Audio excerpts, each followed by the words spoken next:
इस कहानी की शुरुआत में हमें एक बहुत ही हाईटेक रोबोट को दिखाया जाता है जिसका नाम मदर रोबोट होता है। वो एक डिवाइस को ऑन करती है जिसमें बहुत सारे बेबी सेल्स रखे होते हैं और वो उनमें से एक फीमेल बेबी सेल्स को निकाल लेती है और उसे एक मशीन में डाल देती है, जिससे अब उस बेबी की ग्रोथ होना शुरू हो जाती है और कुछ दिनों बाद वो बेबी पूरी तरह से डेवलप हो जाता है और फिर मदर रोबोट उसे बाहर निकाल लेती है। वो एक बहुत ही क्यूट बेबी गर्ल होती है। मदर रोबोट उसकी देखभाल करने लग जाती है। मदर रोबोट उस लड़की का नाम डॉटर रखती है और अब वो बेबी डॉटर धीरे धीरे बड़ी होने लग जाती है और मदर रोबोट उसके साथ खेलती है, उसे स्टोरी सुनाती है और उसका एक माँ की तरह ख्याल रखती है। एक दिन डॉटर मदर रोबोट से पूछती है कि इंसान कौन थे और वो कहाँ गए, तो मदर रोबोट उसे बताती है कि पहले धरती पर इंसान हुआ करते थे, लेकिन उन्होंने युद्ध किए और उन्होंने सब कुछ बर्बाद कर दिया और अब इस दुनिया में कोई भी नहीं बचा है और इससे बाहर की दुनिया काफी ज्यादा प्रदूषित हो चुकी है और वहाँ इन्फेक्शन फैला हुआ है, इसी वजह से हम बाहर नहीं जा सकते। फिर डॉटर मदर रोबोट से पूछती है कि जब सारे इंसान मारे गए तो मैं कैसे जिंदा बच गई, तो मदर रोबोट उसे उस लैब में लेकर जाती है जहाँ बहुत सारे बेबीज के सेल रखे होते हैं और फिर मदर डॉटर को बताती है कि मैंने तुम्हें इस सेल से बनाया है। तो डॉटर उनसे कहती है कि आपने सिर्फ मुझे ही क्यों बनाया, तो मदर रोबोट कहती है कि बच्चों को बड़ा करना एक बहुत ही बड़ी रेस्पॉन्सिबिलिटी होती है, क्योंकि बच्चों को अच्छे से मेहनत सिखाने होते हैं ताकि वो एक अच्छे इंसान बन सके। और फिर वो डॉटर को कहती है कि जब तुम इस काबिल हो जाओगी तो हम तुम्हारे भाई बहन को बड़ा कर लेंगे और फिर तुम्हारा एक बहुत बड़ा परिवार होगा। फिर ऐसे ही टाइम गुजरता है और हमें दिखाया जाता है कि डॉटर अब बड़ी हो चुकी है और अब वो काफी इंटेलिजेंट हो चुकी है, साथ ही वो हेल्थ में भी अब अच्छी होती है। फिर मदर रोबोट उसे पढ़ाने लग जाती है क्योंकि कुछ दिनों बाद उसका इंटेलिजेंस टेस्ट होने वाला था। एक दिन जब डॉटर पढ़ाई कर रही होती है तो अचानक से इलेक्ट्रिसिटी कट हो जाती है, जिससे डॉटर बहुत ज्यादा परेशान हो जाती है क्योंकि ऐसा उसके साथ कभी नहीं हुआ था। फिर डॉटर टॉर्च लिए मदर रोबोट के पास जाती है, लेकिन मदर रोबोट चार्जिंग मोड पर होती है, इसी वजह से वो उसे नहीं उठाती। तभी डॉटर को कुछ आवाजें आती है और जब वो उन आवाजों का पीछा करती है तो वो देखती है कि सिस्टम के कुछ वायर्स कटे हुए हैं और उसे एक चूहा दिखाई देता है, इसीलिए वो उसे एक बोतल में बंद कर लेती है, जिसे देखकर वो बहुत खुश होती है क्योंकि आज तक उसने कोई भी जिंदा चीज नहीं देखी थी। फिर उन कटे हुए वायर्स को ठीक करने लग जाती है क्योंकि उसे मदर रोबोट ने सब कुछ सिखाया था कि किसी भी चीज को कैसे सही करना है। और फिर वो पावर हैंडल को ऑन कर देती है जिससे लाइट वापस आ जाती है और फिर डॉटर उस चूहे को लेकर मदर रोबोट के रूम में जाती है, जहाँ मदर रोबोट जैसे ही चार्ज होती है तो डॉटर उन्हें वो चूहा दिखाती है। तो मदर रोबोट उससे सवाल पूछने लगती है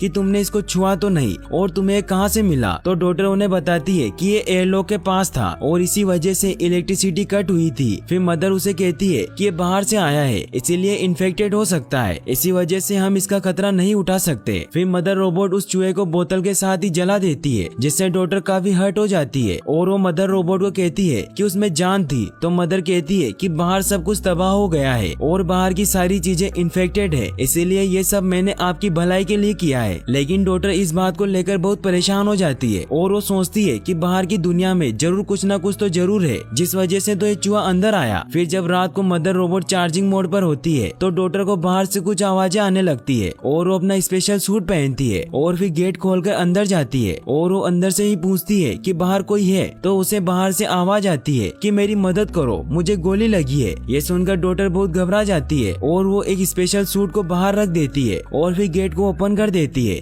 गेट ओपन होते ही अलार्म बजने लग जाता है और मदर रोबोट को भी पता चल जाता है कि बाहर का गेट ओपन हुआ है और वो दौड़ती हुई उस तरफ जाती है। वहीं उस गेट से एक लेडी अंदर आती है जिसकी हालत बहुत खराब होती है। डॉटर उस लेडी को कहती है कि मैं चाहती हूँ कि आप उस सूट को पहन ले और अगर आप ऐसा नहीं करेंगी तो मैं आपको अंदर नहीं आने दूंगी। तो लेडी उस सूट को पहन लेती है, लेकिन साथ ही में उसको बहुत दर्द भी हो रहा होता है क्योंकि उसे गोली लगी हुई थी। तभी डॉटर को मदर के आने की आवाज आती है और वो उस लेडी को वहीं छिपने को कहती है। तभी मदर रोबोट उसके पास आती है तो डॉटर उसे कहती है कि मैंने ये गेट सिर्फ कुछ ही सेकंड के लिए खोला था, इसीलिए आप मुझसे नाराज मत होना। फिर मदर रोबोट कहती है कि जब ठीक वक्त आएगा तो मैं तुम्हें खुद ही बाहर की दुनिया देखने के लिए भेज दूंगी, इसीलिए आइंदा कभी ये दरवाजा मत खोलना वरना बाहर का इन्फेक्शन अंदर आ जाएगा। और फिर उसे कहती है कि चलो अब तुम्हारा इंटेलिजेंस टेस्ट लेने का टाइम हो चुका है और इसी के साथ ही वो उसका टेस्ट लेने के लिए उसे एक रूम में ले जाती है और वो उसे एक डिवाइस देती है जिसमें क्वेश्चन होते हैं और मदर रोबोट उसे कहती है कि तुम्हारे पास 1 घंटा है जिसमें तुम्हें इन सभी क्वेश्चन के आंसर करने हैं। फिर मदर रोबोट वहाँ से चली जाती है। इसी बात का फायदा उठाकर डॉटर उस लेडी के पास जाती है जो बेहोश हो चुकी होती है। वो उसका बैग चेक करती है तो उसमें से एक गन मिलती है जिसे डॉटर सेफ्टी के लिए अपने पास रख लेती है। फिर डॉटर उसे होश होश में लाती है और उसे पानी पिलाती है और उसे एक जगह ले जाकर उसे यहीं छिपने को कहती है। फिर डॉक्टर उसके लिए मेडिसिन लेने जाती है, जहाँ उसके हाथ से मेडिसिन गिर जाती है, लेकिन तभी उसे मदर के आने की आवाज आती है और हड़बड़ाहट में उसके हाथ में चोट लग जाती है और फिर वो मेडिसिन लेकर वापस उस लेडी के पास जाती है। लेकिन वो लेडी डॉक्टर से पूछती है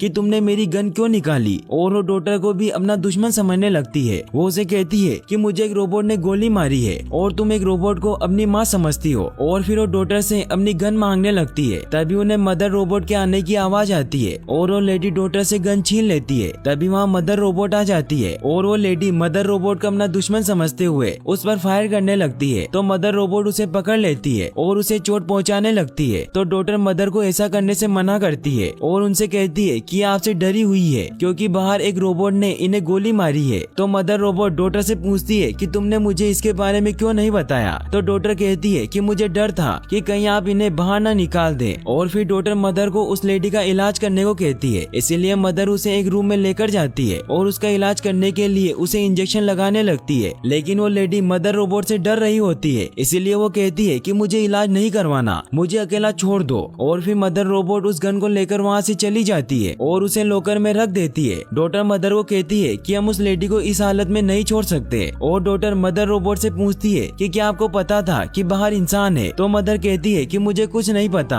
मैं तो खुद हैरान हूँ क्योंकि इंसानों ने ही प्रिडिक्ट किया था कि ये दुनिया जल्दी खत्म होने वाली है और हो सकता है कि इस लेडी ने खुद को ही कहीं पर छिपाया हो जिस वजह से जिंदा बच गई हो। फिर मदर रोबोट डॉक्टर से कहती है कि जाओ तुम उसे खाना दो और उससे पूछो कि क्या बाहर और भी लोग जिंदा है, और अगर ऐसा हुआ तो हम उनको भी यहाँ लाकर उन्हें बचा सकते हैं। फिर जब डॉक्टर उस लेडी के पास जाती है तो उसे कहती है कि जाओ तुम यहाँ से, तुम्हारी वजह से मैं इस जगह कैद हो गई हूँ। तो डॉक्टर उसे समझाती है कि मदर रोबोट बाकी जैसी नहीं है, वो बहुत अच्छी है, उन्होंने मेरा बचपन से ख्याल रखा है। तो लेडी कहती है कि मैंने उन्हें बच्चों को मारते हुए देखा है, इसीलिए तुम्हें उस रोबोट के बारे में कुछ भी पता नहीं है। लेकिन डॉक्टर को उसकी बातों पर विश्वास नहीं होता और फिर वो वहाँ से चली जाती है। वो मदर रोबोट के पास आती है तो मदर रोबोट उसे कहती है कि उस लेडी ने मुझ पर गोली मारी जिससे मेरा सीपीयू खराब भी हो सकता था, लेकिन मैं बच गई। तो डॉक्टर मदर रोबोट से माफी मांगती है और कहती है कि अगर मुझे पता होता कि वो आपको दुश्मन समझती है और वो आप पर हमला करेगी तो मैं उन्हें कभी भी अंदर नहीं आने देती। फिर डॉक्टर मदर से कहती है कि उस लेडी की हालत और भी ज्यादा खराब हो रही है, इसीलिए फिर वो दोनों उस लेडी के पास जाते हैं। लेकिन वो लेडी मदर को उसका इलाज करने से मना कर देती है। तो डॉक्टर मदर को कहती है कि मैं खुद ही इसका ऑपरेशन करूंगी और बुलेट निकाल दूंगी। फिर डॉक्टर एक स्पेशल ग्लासेस पहनती है जिसकी मदद से मदर रोबोट बाहर बैठी सब कुछ देख रही होती है और वो ग्लासेस के जरिए डॉक्टर को बताती है कि कैसे उसका ऑपरेशन करके गोली निकालनी है। और फिर डॉक्टर ऑपरेशन करके उस लेडी की गोली निकाल देती है। और फिर जब वो लेडी रिकवर होती है तो डॉक्टर से बातें करती है और डॉक्टर उसे खाना खिलाती है। और फिर वो लेडी डॉक्टर को थैंक्स कहती है क्योंकि उसने उसका ऑपरेशन किया था। फिर डॉक्टर उस लेडी से पूछती है कि क्या बाहर और भी सर्वाइवर बचे हैं तो आप हमें बता सकती है, हम उनकी मदद कर सकते हैं जैसे हमने आपकी मदद की। तो लेडी डॉक्टर को कहती है कि तुम्हें मुझ पर ट्रस्ट करना होगा और जो कुछ भी मैं तुम्हें बताऊंगी उसे तुम्हें किसी को भी नहीं बताना है। और उसे बताती है कि बाहर रोबोट्स ने हम पर धोखे से हमला कर दिया था और सभी को मार दिया था और हम सिर्फ कुछ ही लोग बचे हैं। और देखना तुम भी एक रोबोट के साथ यहाँ रह रही हो, इसीलिए तुम भी सेफ नहीं हो, इसीलिए तुम मेरे साथ चलो, हम बाहर सर्वाइव करेंगे और दुनिया को फिर से ठीक कर लेंगे। तभी मदर उनके पास आती है और उसने उनकी सारी बातें सुन ली होती है, इसीलिए वो डॉक्टर को अपने साथ ले जाती है और उसे कहती है कि मुझे लगता है कि वो लेडी हमसे कुछ छुपा रही है। फिर मदर उसे ये मानने पर फोर्स करती है कि तुम इतने सालों से मेरे पास हो और मैंने तुम्हें कितने प्यार से पाला है, इसीलिए मैं तुम्हारी माँ की तरह हूँ, इसीलिए तुम्हें मेरी बात माननी चाहिए। फिर मदर उसे इंटेलिजेंस टेस्ट करवाने के लिए लेकर जाती है और डॉक्टर कुछ ही समय में उस टेस्ट को पूरा कर लेती है। और फिर मदर उसके फिजिकल टेस्ट भी लेती है और जब वो उसका स्कोर चेक करती है तो डॉक्टर काफी अच्छे स्कोर से पास होती है। इससे मदर रोबोट बहुत खुश होती है और इसी खुशी में वो डॉक्टर को उस लैब में लेकर जाती है जहाँ पर बहुत सारे बेबीज के सेल्स रखे होते हैं। और मदर उसे कहती है कि अब समय आ गया है कि जब तुम इनमें से अपने भाई या बहन को चुनो। ये सुनकर डॉक्टर बहुत खुश होती है और डॉक्टर अपने भाई को चूज करती है और उसे उस मशीन में डाल देती है। फिर मदर उसे कहती है कि कुछ दिनों के बाद ही तुम्हारा भाई बड़ा हो जाएगा और फिर हम उसका इस दुनिया में स्वागत करेंगे। लेकिन रात में जब मदर रोबोट चार्जिंग मोड पर होती है तो डॉक्टर को उस लेडी की बातें याद आती है और वो सोचती है कि मदर ने सिर्फ मुझे ही क्यों बनाया। इसी बात का पता लगाने के लिए वो उस रूम में जाती है जहाँ इस लैब का सारा डेटा पड़ा हुआ था। वो जब उस ड्रावर को खोलती है तो उसे पता चलता है कि मदर रोबोट ने डॉक्टर से पहले भी 2 और बेबीज को बनाया था, लेकिन जब उसने उसने उन दोनों का इंटेलिजेंस टेस्ट लिया